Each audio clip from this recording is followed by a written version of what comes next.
Hello tout le monde, j'espère que vous allez bien. Je suis ravie de vous retrouver aujourd'hui pour cette nouvelle vidéo qui va être un update lecture.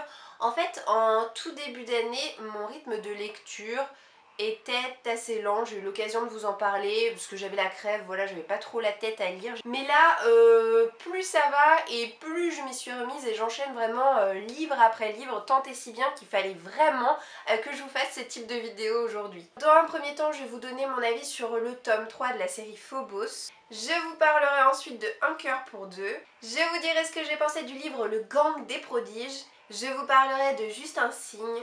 Et pour terminer cette vidéo, je vous dirai ce que j'ai pensé du troisième tome de la trilogie Le Dernier Jardin. Bon, il s'est passé une microscopique seconde pour vous, mais pour moi, entre-temps, il y a eu un petit bavouillis de bébé. Phobos.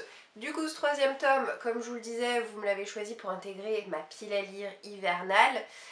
Et ça a été le tout premier livre de cette pile à lire que je me suis décidée à lire parce que l'univers de science-fiction propre à cette histoire me manquait beaucoup et j'avais très envie de replonger dans cet univers et de retrouver les personnages. Le résumé, je vous le fais très brièvement parce que vous connaissez tous ou presque cette histoire. On est face à une émission de speed dating intergalactique puisqu'on a envoyé dans l'espace 12 colons, 6 filles, 6 garçons dans le but de se rencontrer, de se séduire, de former des couples, de se marier et d'avoir des bébés, tout ça pour peupler la planète Mars. Et derrière toute cette émission, il y a une femme qui s'appelle Serena McBee qui tire un petit peu les ficelles et qui a un très mauvais fond, mais c'est également un personnage charismatique qu'on prend beaucoup de plaisir à retrouver d'un tome sur l'autre. Le début de ce tome 3 est extrêmement long. On assiste à un procès, mais qui traîne en longueur, mais d'une force. J'ai un petit peu décroché pendant ma lecture, hein, pendant tout ce premier tiers, où il n'y a rien qui bouge, il n'y a rien qui avance. Et pour vous dire à quel point le rythme est inégal, c'est que après ce début laborieux, la suite s'est révélée beaucoup plus satisfaisante. Les actions se sont finalement enchaînées de manière très rapide jusqu'à nous donner un final assez époustouflant. Et on a eu voilà rebondissement sur rebondissement, mais à tel point qu'il y a certains rebondissements que j'avais tellement pas envisagé que j'ai poussé des exclamations stupéfaites. Donc bon, ça c'est tout moi hein, de m'exclamer pendant mes lectures. L'auteur a vraiment fait du bon boulot à ce niveau-là, avec franchement des révélations très fracassantes. Donc en résumé, c'est un 4 sur 5 pour ce troisième tome qui a certes mis beaucoup de temps à démarrer mais qui s'est révélé vraiment prenant passé un certain temps à tel point que j'ai eu du mal à en décrocher. Il me reste encore pas mal d'interrogations, de questions en suspens, mais je doute pas une seule seconde que le quatrième et dernier tome de cette série saura me donner les réponses que j'espère avoir rapidement maintenant. Et oui, ça a été quand même globalement une bonne lecture. Je me suis ensuite plongée dans le livre Un cœur pour deux de Shivon Plotza, sorti aux éditions Michel Lafon, donc j'ai obtenu les épreuves non corrigées. C'est un contemporain dans lequel on découvre Marlo, une lycéenne qui vient de subir une greffe du cœur. Donc Marlo, elle est obnubilée par la famille de son donneur, c'est-à-dire qu'elle écrit au moins une lettre par semaine qu'elle adresse à l'hôpital où elle a eu sa transplantation pour la famille du donneur qui souhaite rester anonyme. Et ça la perturbe beaucoup le fait que ces lettres aient été jusqu'à présent refusées. La famille ne souhaite pas entrer en contact avec elle, elle ne souhaite pas lire les courriers que leur adresse Marlo. Et en parallèle de ça, Marlo, elle doit reprendre sa vie en main, c'est-à-dire qu'après plusieurs mois d'arrêt, elle doit reprendre le lycée là où elle l'a arrêté, tout en soutenant sa mère qui vient d'ouvrir une boutique végane juste à côté d'une boucherie-charcuterie. Donc voilà, il lui arrive plein de choses par rapport à sa vie d'adolescente qui sont pas forcément faciles à gérer. J'ai mis la note de 4 sur 5 à cette histoire, c'est une lecture que j'ai trouvée vraiment tendre et mignonne qui aborde donc la question du don d'organes mais aussi la quête d'identité. J'ai vraiment beaucoup aimé les personnages secondaires, je pense en particulier à la famille de Marlowe qui est vraiment très spéciale. C'est une famille où le papa est absent mais on a la mère et le petit frère.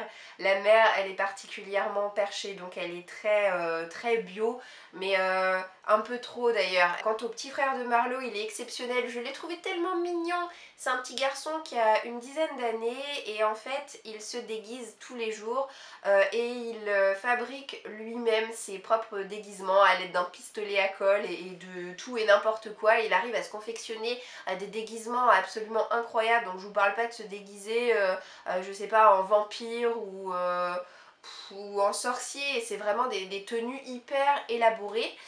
Et il fait ça depuis que Marlowe n'est plus en bonne santé et depuis qu'elle a failli mourir il y a quelques années de ça, il l'a fait pour changer les idées à sa grande sœur et puis finalement ça lui est resté. C'est un petit garçon très excentrique, on sent que lui aussi se cherche beaucoup et j'ai vraiment été extrêmement touchée par son personnage, je trouve qu'il apparaît d'ailleurs pas suffisamment à mon goût dans ce roman. Marlowe en tout cas j'ai eu un peu de mal à accrocher avec elle, peut-être parce qu'elle est pas tendre avec son petit frère et même avec sa famille, hein, ça englobe sa mère. Je comprends qu'elle a vécu quelque chose de pas facile, qu'elle souffre beaucoup, qu'elle se cherche, qu'elle est perturbée d'avoir dans le corps un organe qui ne lui appartenait au préalable pas. Mais c'est aussi facile de s'en prendre à sa famille, de s'en prendre à ses proches pour passer ses nerfs et c'est vrai que, comme je vous l'ai dit parfois, enfin pas parfois, souvent, elle est pas tendre avec son entourage et ça a quelque chose d'un peu dérangeant. Concernant l'écriture, c'est vraiment un roman qui se lit vite, j'ai trouvé la plume entraînante, dynamique, fluide, j'ai eu aucun problème au cours de ma lecture. Et voilà, c'est vraiment une histoire qui se lit toute seule et qui possède des messages vraiment percutants, des messages forts. Et oui, c'était vraiment mignon tout plein. J'ai ensuite lu le premier tome de la série Le Gang des Prodiges écrit par Marissa Meyer et sorti aux éditions PKJ. Alors ce livre aussi, vous me l'avez choisi pour intégrer ma pile à lire hivernale.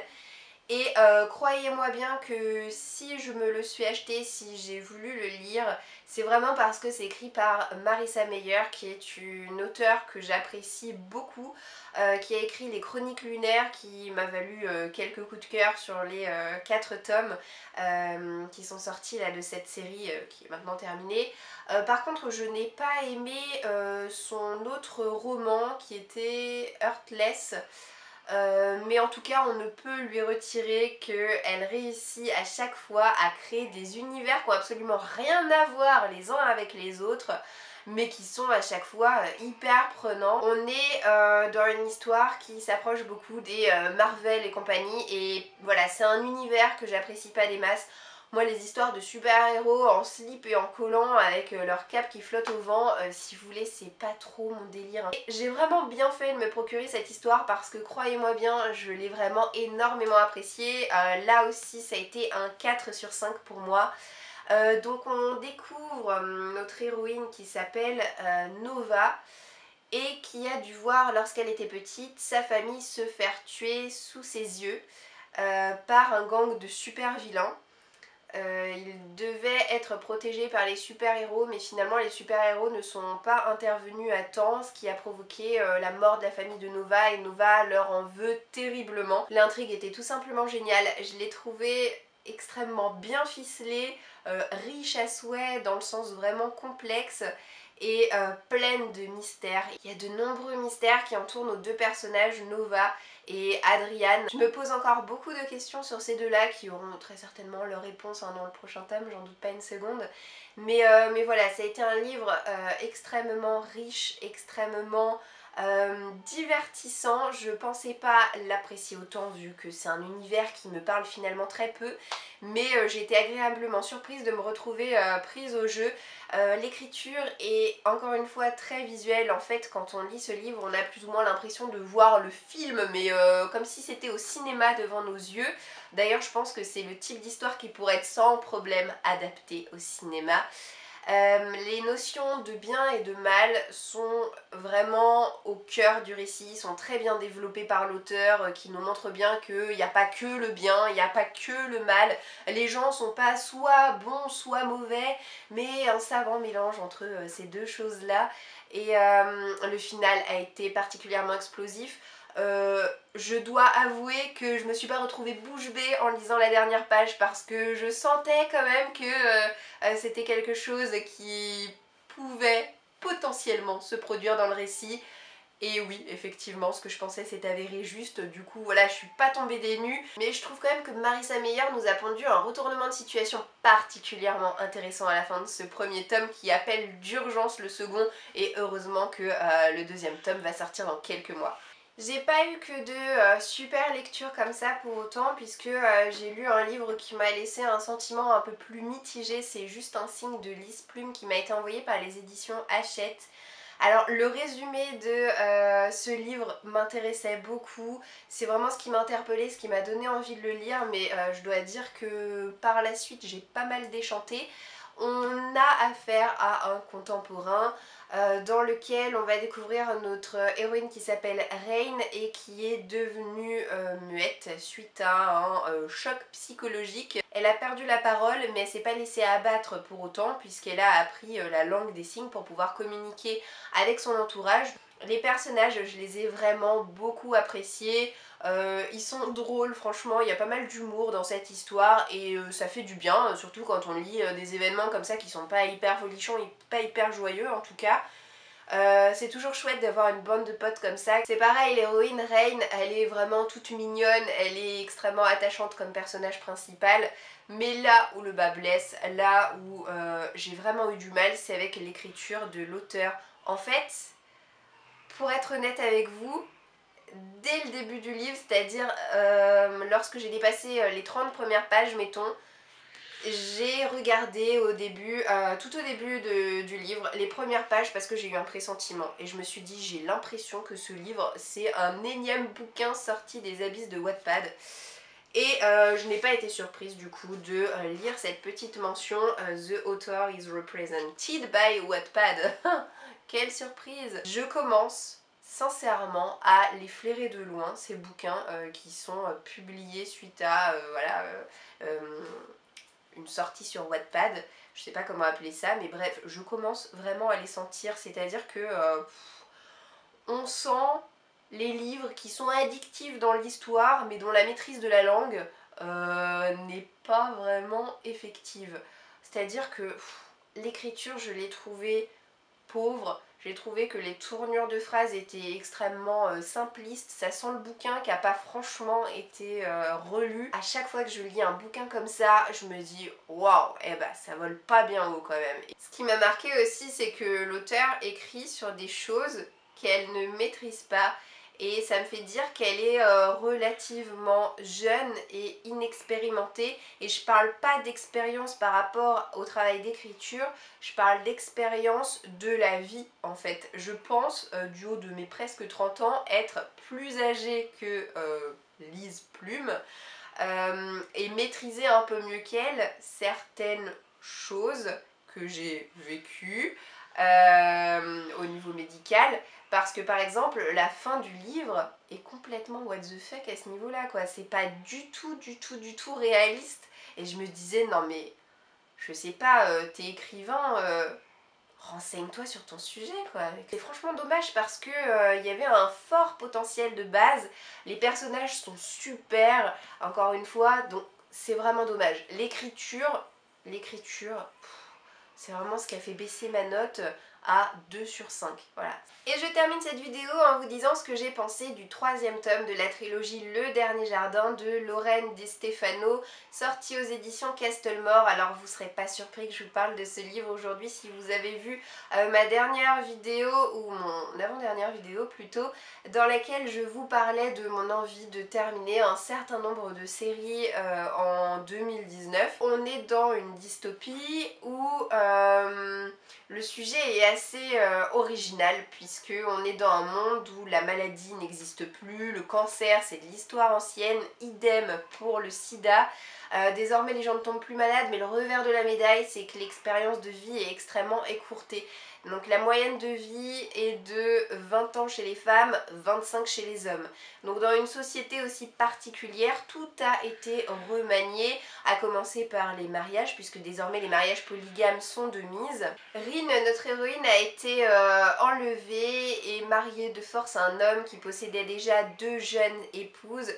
Et elle a vécu comme ça toute une période dans le premier tome, dans une prison au barreau doré, en n'ayant qu'une seule idée fixe en tête, s'enfuir, s'enfuir, s'enfuir, pour pouvoir retrouver son frère jumeau. Donc ça c'est le point de base de l'histoire du premier tome. Je vous parlerai pas du tout de ce qui se passe dans le deuxième ou dans le dernier tome pour ne pas vous spoiler si jamais vous ne connaissez pas cette trilogie qui est sortie il y a déjà quelques années de ça, donc qui ne fait plus l'actualité. J'avais bien aimé le premier tome, le deuxième tome était nettement supérieur, mais je suis un petit peu mitigée à l'égard de ce troisième tome. Ce qui me marque à chaque fois c'est l'écriture. Alors autant je vous parlais de l'écriture du livre précédent, Juste un signe, qui était catastrophique, autant là dans le dernier jardin l'écriture est vraiment très belle.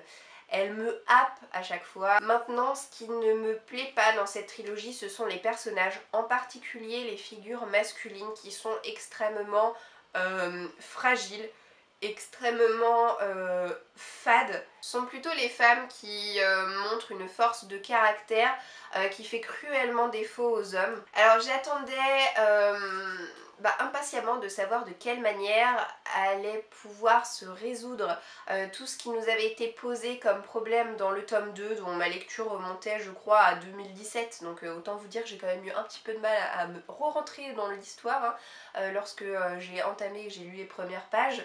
Mais bref, mettons cela de côté. J'attendais beaucoup de la résolution de l'intrigue et je dois dire que j'ai été assez déçue à ce niveau-là parce que j'ai trouvé que les événements étaient extrêmement tirés par les cheveux, extrêmement surréalistes et improbables au vu de ce qui s'était passé dans les premiers et deuxièmes tomes. Donc ça m'a assez déçue et je suis restée sur ma faim. Tout n'est pas mauvais, tout n'est pas à jeter dans ce dernier tome, hein. Je mets à cette histoire la note de 3 sur 5, mais je crois que j'en attendais beaucoup plus et c'est vraiment ce qui m'a déçue.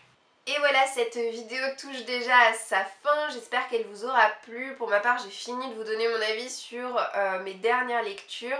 N'hésitez pas à me dire en commentaire si vous avez lu certains des livres que je vous ai présentés aujourd'hui et surtout ce que vous en avez pensé. Je vous souhaite en tout cas de passer une très belle journée et je vous dis à bientôt dans une prochaine vidéo. Ciao ciao!